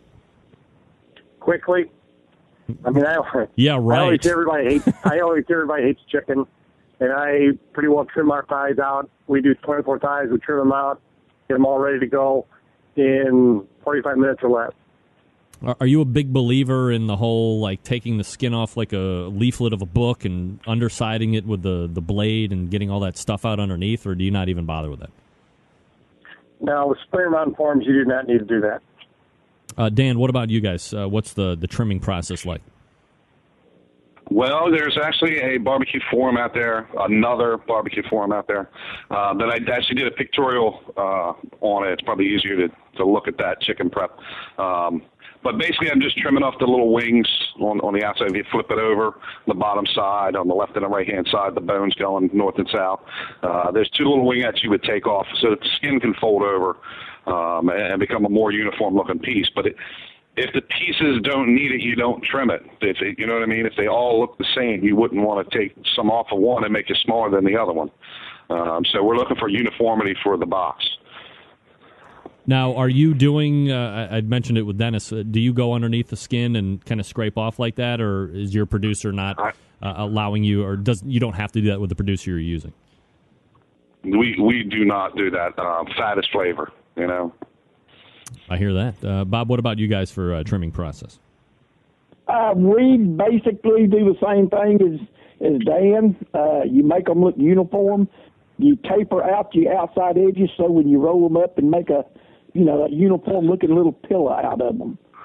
And they hold their shape better that way. And as far as the skin, I've only done that one time, and it come out dry. So I leave that underneath it and let it render into the meat. All right, Bob, we'll stay with you for this question. At any point during your prep, are you brining or potentially are you even injecting any of your chicken? Not really what you would call brining. I do put my rub on and let it sit for quite a few hours. But as far as putting it in a liquid salt brine, no. And you're not injecting it? No. Dan, what about you guys at Three Eyes? We do inject. I don't put my rub on too early because I don't want any of that moisture that's in the meat to come out from any of the salts that may be in any of the rubs, which we happen to use our own. But I don't want to lose any moisture out of my chicken, so we don't put that rub on too early. Now, are you injecting with something that is like a homemade Three Eyes thing, or is it something that you can find available on the market these days? You can actually find it available in the market. We actually did it on Barbecue Pitmasters when we did the turducken. It's Campbell's Chicken Noodle Soup. Everybody loves Campbell's Chicken Noodle Soup, and just don't put the noodles in your chicken and you're good. Yeah, that would probably be hard to inject as well. Dennis, you doing any type of brining or injecting? We do both. We do both. We do brining during the days, Friday, and then we inject in the morning on Saturday. Right, now, that's all. Is your brine all special stuff? Is your brine something that is like homemade to you guys? No, it is a commercial. All right. Do you care to share the commercial maker? Or? We actually use some Cosmos and a little bit of other stuff we use. We kind of mix it up, so it's not one set thing. And then is the injection something similar, or is that a completely different flavor profile deal? That's a totally different profile. All right. Now, is that something that you guys are making up, or is that also something you could find on the market these days? It's not on the market at all.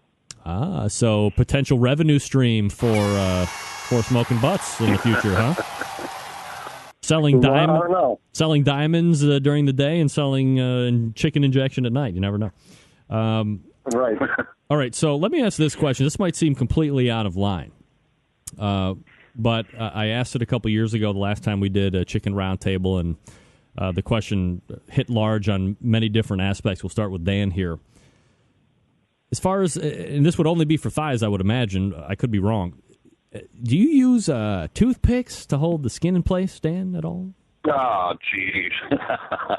Yes, I've used toothpicks to hold my skin together and to form my chicken up. And the key to that is you have to actually count your toothpicks when you're removing them, because if you don't, you end up with your DQ. And I happened to get one of those in Bridgeton, New Jersey. Oh, no. Really? Yeah. Yeah, that was a beautiful thing. Oh, I can imagine. Thank God Chris Capel from Dizzy Pig was standing close by with a bottle of tequila, so it made everything better. But better or numb, and one is probably just as good as the next. Bob, we'll go to you. Mm-hmm. Do you guys use any type of toothpicks to keep that skin in place? Nope. We just shape them up, and we sort of stack them sort of tight in the pan. You take your two worst ones and put on the outside to hold your good ones together, and once they cook, they'll hold that shape.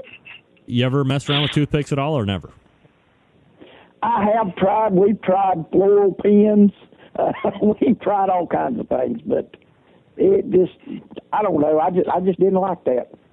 Dennis, toothpicks for Smokin' Butts. We tried that many years ago.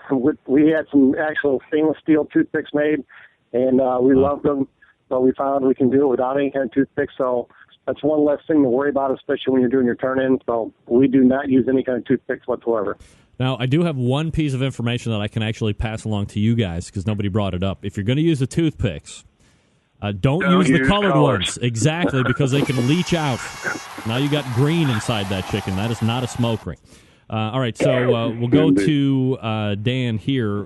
Now, look, aside from being a dynamically successful competition cooking team, Three Eyes also is a manufacturer of rub. Are you using Three Eyes barbecue rub on the chicken, Dan? We use Three Eyes rub on absolutely everything we do. Honest to God, straight up. All right, Bob, are you using rub on the chicken, and is it homemade or commercial? Commercial rubs. Anything that you would care to share with us tonight? Well, I use the slabs, birds and bone. Yeah, slabs. And a little Cimarron docks. Gotcha. And Dennis. And that's the two I put together on there. All right. Dennis, rub you use on your chicken? Well, we do use some smoking guns. Phil loves that, and we use some camera and docks, and we use some OBQ, and we use some slabs. So we use a little bit of everything. We get a lot of flavor profiles there. So are you using all of those all of the time, or does it depend on like areas or regions that you're in where you might use one of more over the other? No, Johnny told us one time, do not ever change your flavor profiles for regions, and just cook what you cook and do it the same over and over and over, and that's what we do. All right. Now, some of us have already kind of alluded to this question, but we'll go back through it one more time. We'll start with Dan. How far in advance are you rubbing your chicken before it actually goes onto the cooker? We do it about a half hour in advance. Our rub is low in salt, but if you're using a commercial rub, that the first ingredient is salt. I mean, I don't know how many people, if you've ever put like a pork tenderloin in a Ziploc bag and put some rub on it, left it overnight, you pull it out the next morning and there's this great marinade in the bottom of the bag that just disappeared. Well, that's all the moisture that you just pulled out of your meat that was already in there. And the whole idea is to keep your meat moist. So I feel that the less time that you put that rub on is better for you. The other guys, obviously they have great success doing it the other way, but that's what works for us. Dennis, how far in advance are you rubbing that chicken down again? Normally 1 hour at the most. 1 hour at the most. Similar concept as far as what Dan is talking about then, or? Yeah, I mean, it gets the rub on it about an hour before, and, you're starting to prep everything else down and ready to go, so. All right, and Bob, I know you had mentioned it, but if you could kind of refresh us on how far in advance you were rubbing the chicken. I generally put my rub on about 9 hours before it goes on the cooker. All right. Now, have you had any issues with it not being moist or pulling the juice out, or is it pulling it out and then it's sucking it back in with 9 hours? I mean, what's going on over there? Nope. When you open up the pan, it's just as dry as it can be. All right. But now I don't use a lot of rub now. All right. So that could possibly be a part of it, and it might. Maybe it's not too salty as well. So 9 hours in advance as far as rub is concerned. All right. Last part of the preparatory and kind of a general question. We'll start with Dan. Is there anything else that you are doing as far as chicken prep is concerned before it hits the cooker? No. Are you talking? Oh, okay. Go ahead. Bob, go ahead. Anything else that you're doing as far as prep is concerned before it hits the cooker? Just putting some butter on it. And how like butter cold? Yeah, I put the butter on it just right before it goes in the cooker. I cook in pans. All right, gotcha. I'm lazy. You don't have to clean your cooker if you cook in pans. I know that's right. It's been the best thing I've ever found this year is cooking in pans. Dennis, anything else as far as prep is concerned that you're doing before the chicken hits the cooker?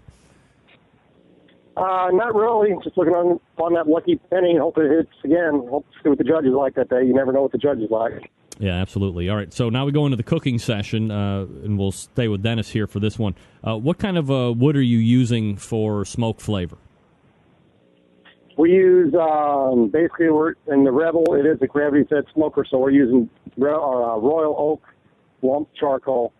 And then we do put in apple wood, give the apple wood smoke in it. Love apple wood. Dan, wood smoke?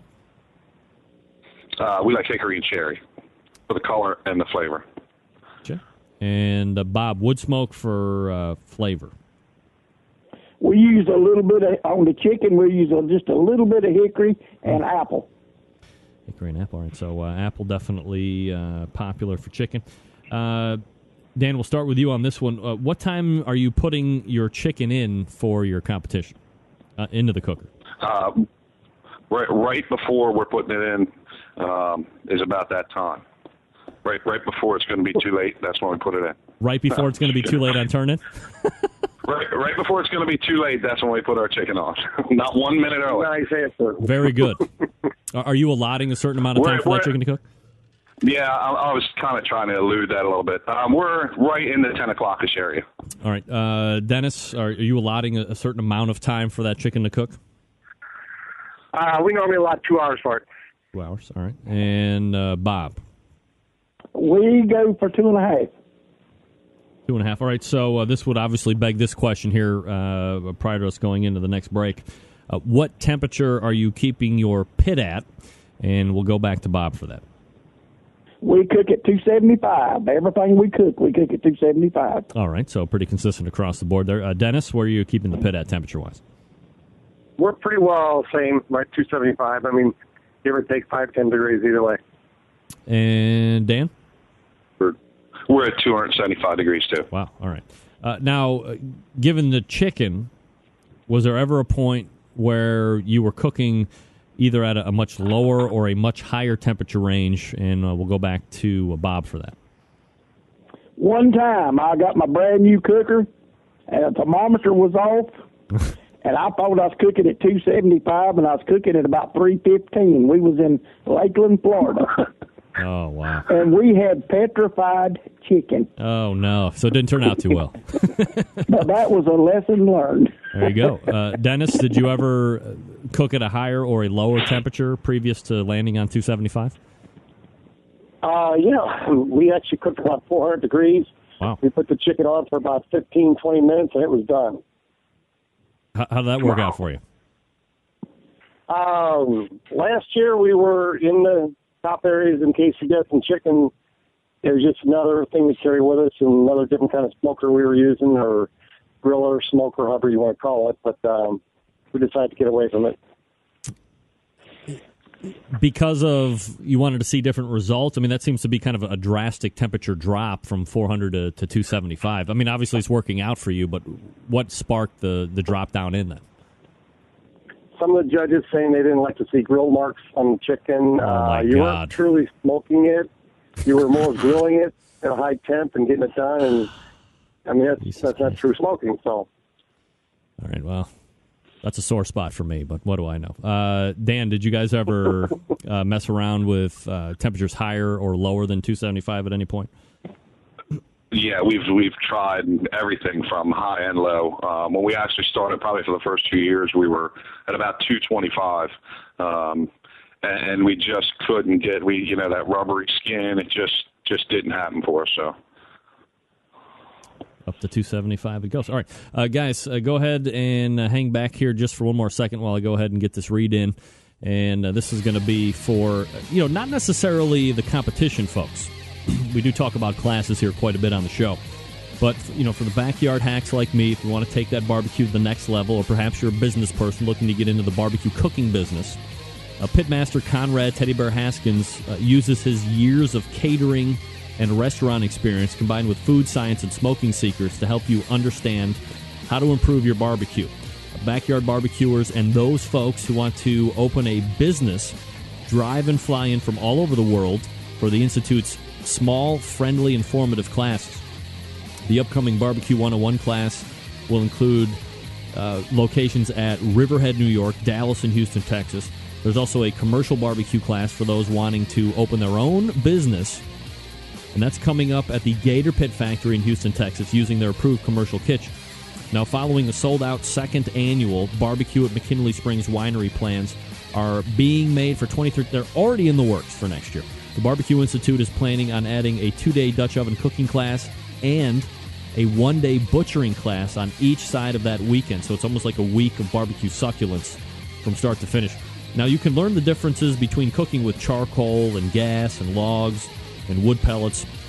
Look, let's be honest, they can all produce amazing results, yet they all require a different route to get there with that end product. Learn the practical secrets and the food science on these methods to get the best results from each heat source. Conrad is the guy to do it. Now, we're not teaching classes on the weekends. Conrad is conducting private classes and corporate events from coast to coast during the week. He also founded OPBBQ.com in 2004 and still barbecues for troops and wounded warriors alike. To make your next off-site event really memorable, if you own a business, you want to treat your employees to the best barbecue that money can buy, have a Barbecue Institute off-site party. They will be talking about it for years to come. You will have happy employees. Remember, non-happy employees, they lead to pilfering and the destruction of the bottom line, putting you into the red. We don't want that. For all details on all the Barbecue Institute classes, visit barbecueinstitute.com, or you can check out their Facebook page for the latest news and pictures. Again, bbqinstitute.com. That's bbqinstitute.com. All right, we'll come back, finish up the cooking session. We'll get into post-cooks And, of course, the parting shot segment after this. You're listening to the Barbecue Central Radio Show. The Barbecue Chicken Round Table is going on right now. Stick around. We'll be right back.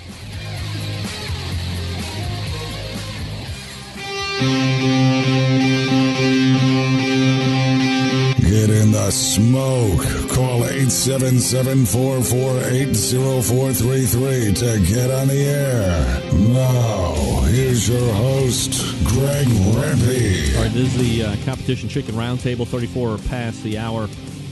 About 26 minutes till 11 o'clock here. We're joined by Bob Roberts, 12 Men in a Grill, Dan McGrath, 3 Eyes Barbecue, Dennis Keck, 4 Smokin' Butts. All 3 of the top chicken cooks in KCBS right now if you need them. All right, so we'll go ahead and finish up with the cooking section here, guys. Oh, shit. Hit the wrong button. Apologize.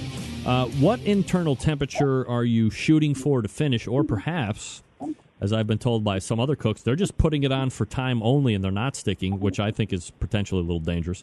Bob, are you shooting for a particular internal temperature? The only time I've ever checked it is when I burn it up. But I never check the temperature. I cook on the timeline. So why bother checking it if you've burnt it up? Don't you know it's finished at that point? Well, when I saw what I had out and tried to bite into it, I decided I was going to check, and it was 220 degrees. Now, I mean, at some point you were obviously checking for doneness. Has it just become so routine for you at a temperature and at a time you know it's going to be done, and you don't have to worry about it anymore? It's 99.9% of the time it's there. All right, Dan, do you tempt your chicken, or you just cook on time only? We do, but the problem is each, if you're cooking different, if you're cooking a wing versus a drumette versus a breast versus a thigh versus a drumstick, they all have their own temperatures at which they are done.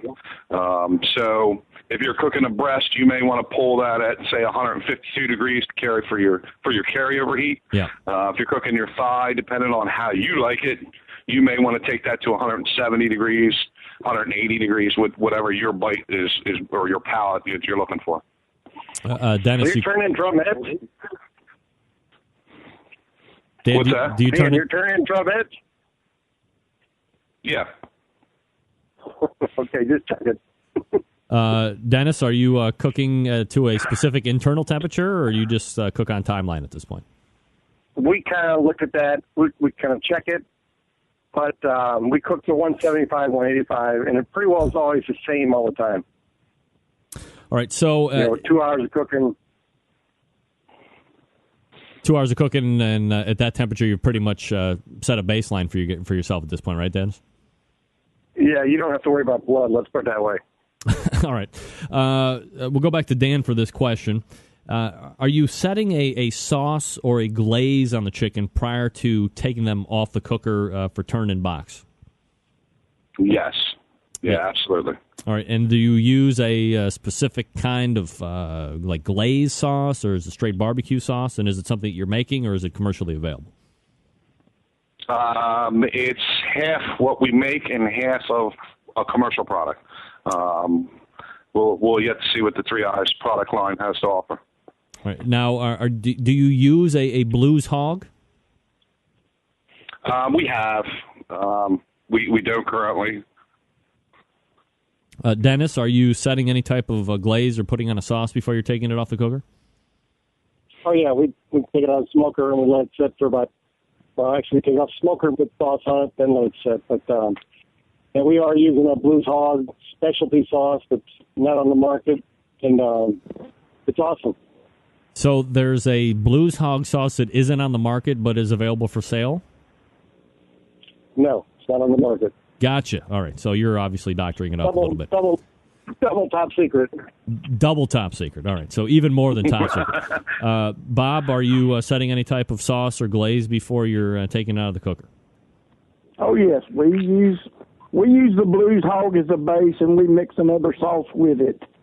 And we glaze it on for about 10 minutes before we take it out to put it in the box. All right, 10 minutes. Bob, well, let me stick with you here. Is there anything else during the cooking process that you're doing that we haven't covered yet? Are you foiling the chicken, or are you basting or mopping it during the cooking process or anything like that? Well, we cook it uncovered for an hour, and at the end of an hour, we cover it up for an hour so we can steam it. All right. Dan, anything else during the cooking process? You doing something similar to what Bob is doing, or no? Yeah, we're doing it very similar. It's actually a confit method of cooking chicken, so it works really well.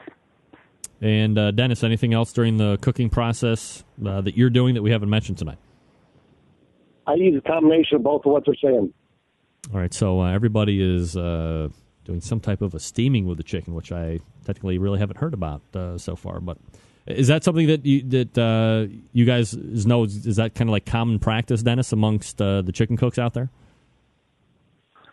As far as steaming, or yeah, covering up that chicken. Well, we don't cover our chicken though. We cover our chicken in the refrigerator at night, but that's about it. Not during the cooking process.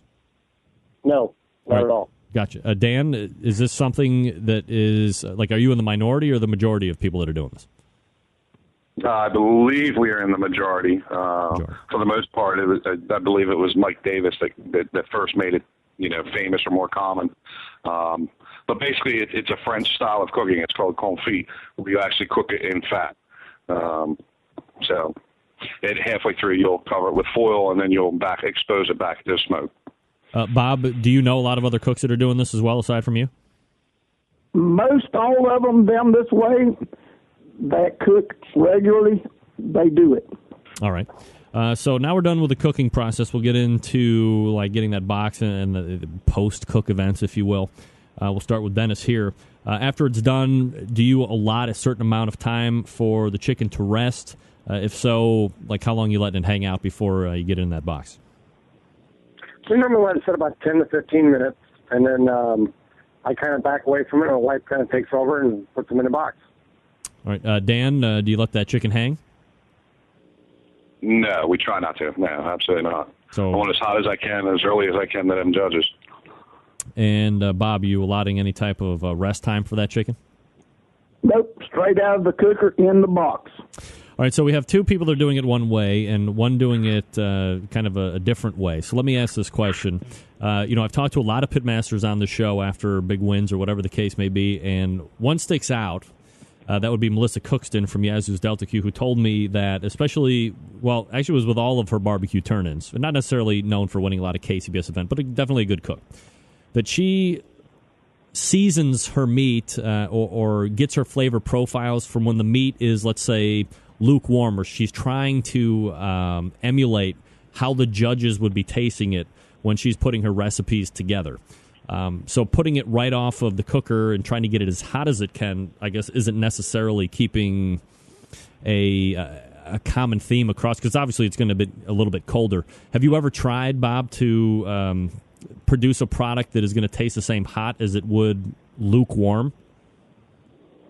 Well, yeah, we tasted it a couple different times.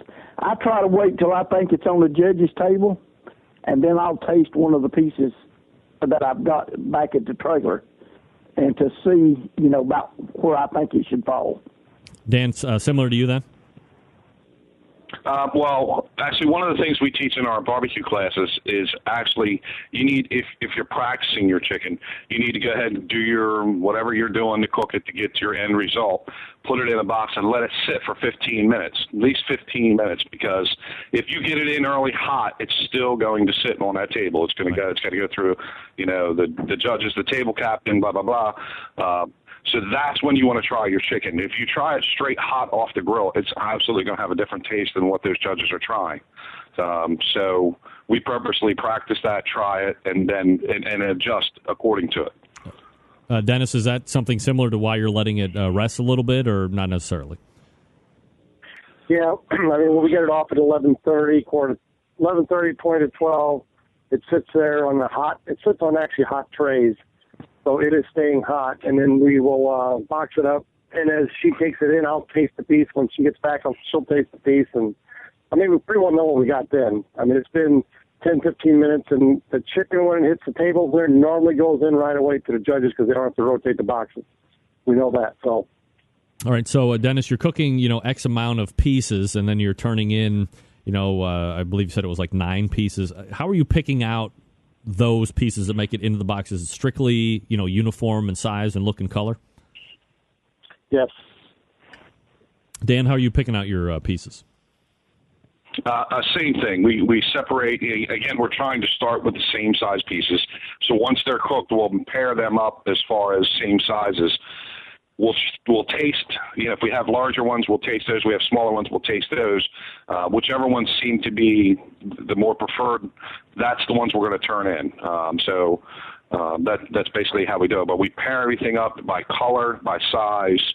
That way you know what you're turning in. It's obviously you can't taste every piece that you're going to put in the box, but if you have one that's similar in size, you at least know in the area of where you're at. And Bob, how are you picking your chicken pieces out to turn in? It's virtually the same way. We size them up. We try to get 6 or 7 that's the same size, put these together, and then we figure out which ones we want to use. We check the color, if there's any blemishes on them. Sometimes the skin likes to blister, and, we just pick out our 6 prettiest ones and put in there. All right, so let me ask you this question, and it sounds like everybody's kind of tasting their chicken, 10, 15 minutes when they think the judges might be, so you can kind of get an idea. Before you turn it in, and we'll start with Dennis, are you tasting it first and making any type of adjustment, or no, not at that point? We have not been, because we found our flavor profile has been right. You're pretty well at a point of no return at that point. Dan, doing any tasting prior at all, or no way? No, absolutely. We taste it, we adjust accordingly. They're really, and you really are at that point locked into what you've got. I mean, your flavor profile has your flavor profile. The only thing you can do to adjust is sprinkle some more rub on it. But if you do that, you take a chance of putting like crystalline taste in a judge's mouth. A little sugar, whatever, salt, the granules in their mouth. So you have to kind of be cautious, but. If your chicken's hot enough, maybe it'll melt in a little bit. But other than a little bit of rub and some sauce, you're stuck with what you got. Bob, are you tasting before you're turning it in at all? Not really. No, I've just our profile turns out about the same every time, and you like I said, you pretty well got what you got at that point in the game. All right. Anything else you're doing to the box aside from garnishing it before you run it in, Dan? Once we get our chicken in there, we grab it, we shake it up and down 6 or 7 times just for good luck. No, I'm just kidding. No, at that point, sometimes we'll do parsley, sometimes we do green leaf, but, it all depends on the day and how we feel and whatever we got. So, Dennis, anything else you're doing before you're running it over to the tent? We're pretty well about the same thing. I mean, if we're running 9 thighs in there, we just kind of decorate it up and make it look good. And you're hiding all the parsley, but you got all the chicken there, and that's all they're seeing is chicken then. And we'll finish that question with Bob. Anything that you're doing prior to running into the tent we haven't talked about already? Well, just basically the same. You put your chicken in, we go back and touch up our parsley.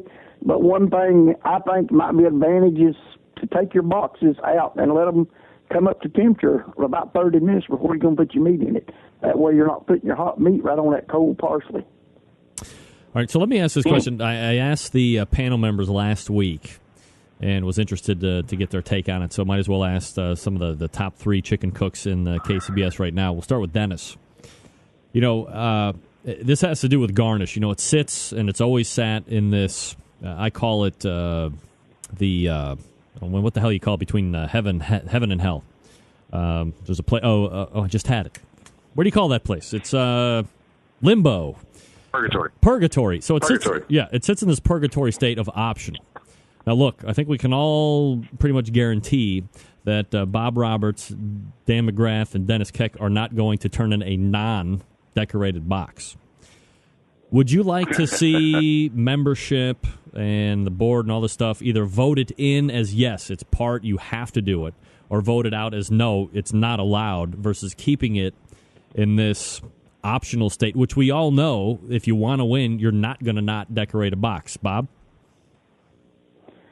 As far as whether they should use the parsley or not, I think they should that or get artificial mat and put in there something to hold the chicken in place, and give them out with the boxes, and everybody's the same, man.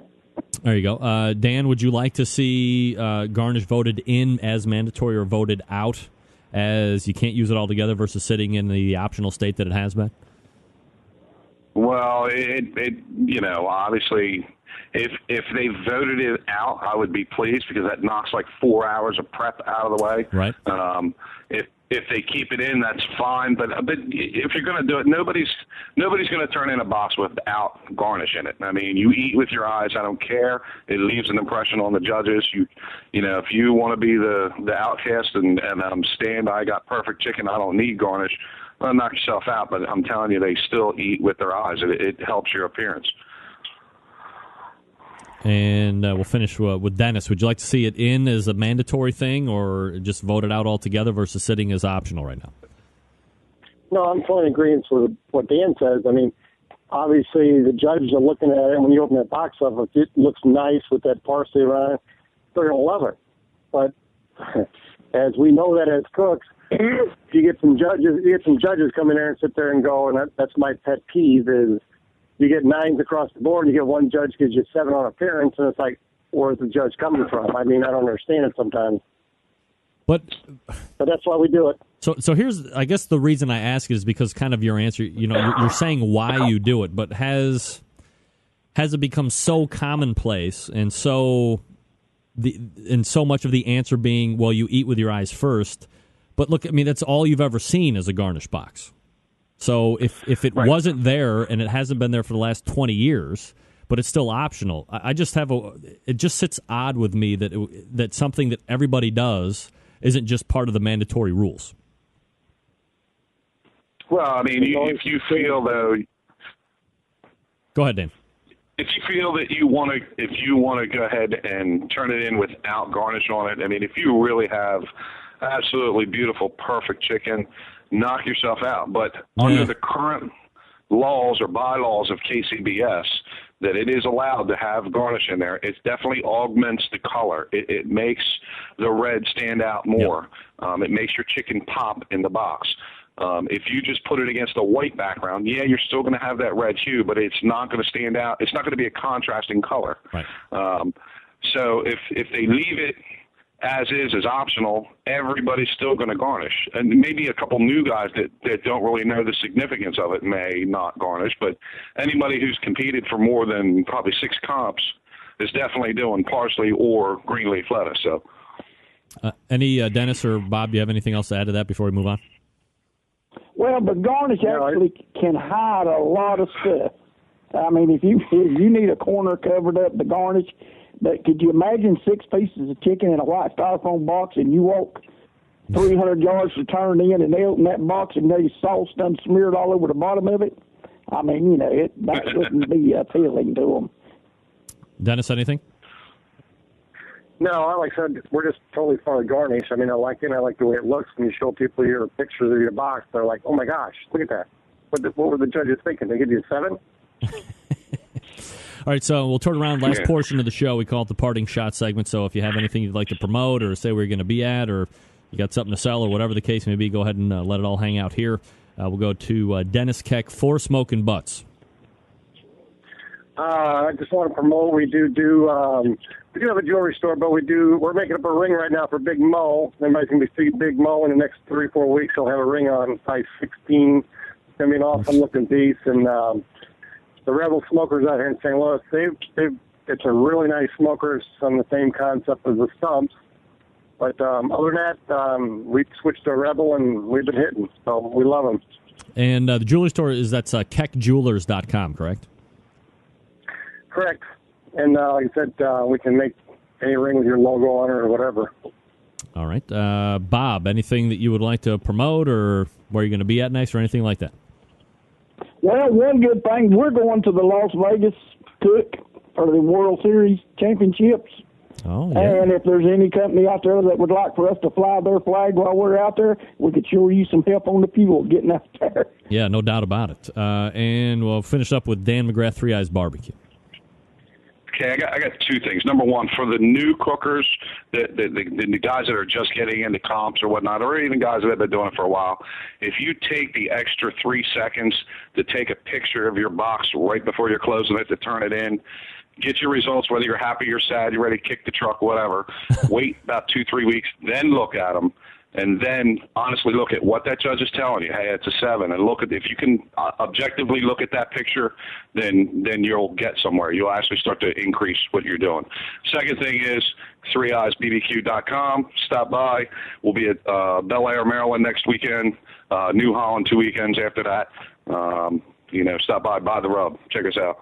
All right, so we have Bob Roberts from Two Old Men and a Grill, Dan McGrath, 3 Eyes Barbecue, Dennis Keck, 4 Smokin' Butts. Guys, appreciate all the openness and candor as far as chicken prep is concerned, and continued success to each and every one of you guys. Thanks for coming on tonight. Thanks. Thank you. You got it. There they are. Another successful round table in the books, if I do say so myself. Is there any way I'm going to get out on time? Kevin is going to sniper me all the way from Oviedo. All right, quickly, let me tell you about Fred's Music and Barbecue. Look, unsavory businesses, we talk about it all the time. I can do the read, but look, I know all about Fred. He's been a long-time sponsor of the show, and here's the bottom line.